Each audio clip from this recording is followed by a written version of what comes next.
Washington is gearing up for two massive events this week, the inauguration Friday, then Saturday. Hundreds of thousands of activists will take to the streets for the Women's March on Donald Trump's first full day as president.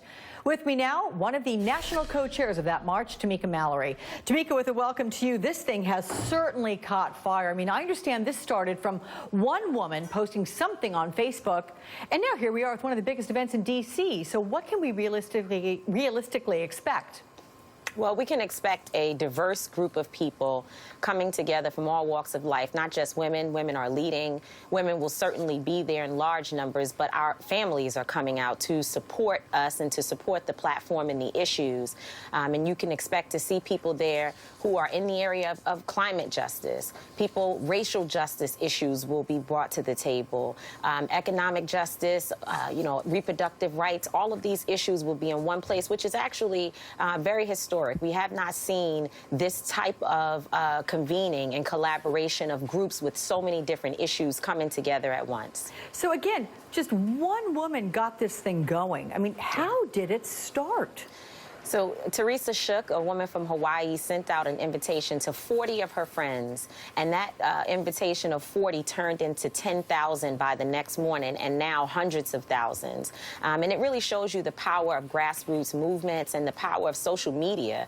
She sent it out concerned about what had happened with the election, and since then we've been able to really harness that energy and bring so many people into the fold who want to be there on January 21st to stand up for our rights. And I know you, Tamika, and other organizers, you say this is not an anti-Trump event, but then how do you carefully thread that needle between respect for the government and fighting for change?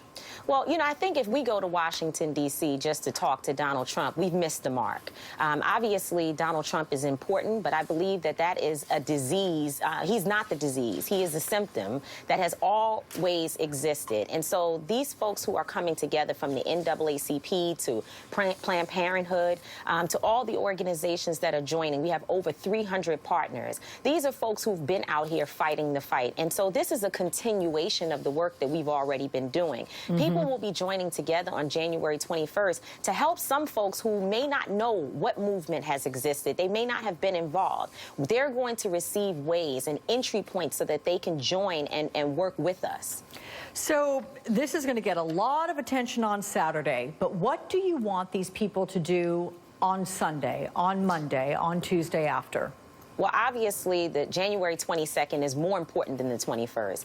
It's clearly important to show in large numbers our concerns and the fight for our rights. But when we go back home, that's where the real work begins. And we're telling people to come, be inspired, get information about the different groups, meet other people who are like-minded, folks who want to be involved and be engaged. But when you go back home, it's really going to be incumbent upon all of us to ensure that we're at the State House, that we're pushing from the ground level on the local level, because that's where the real work happens.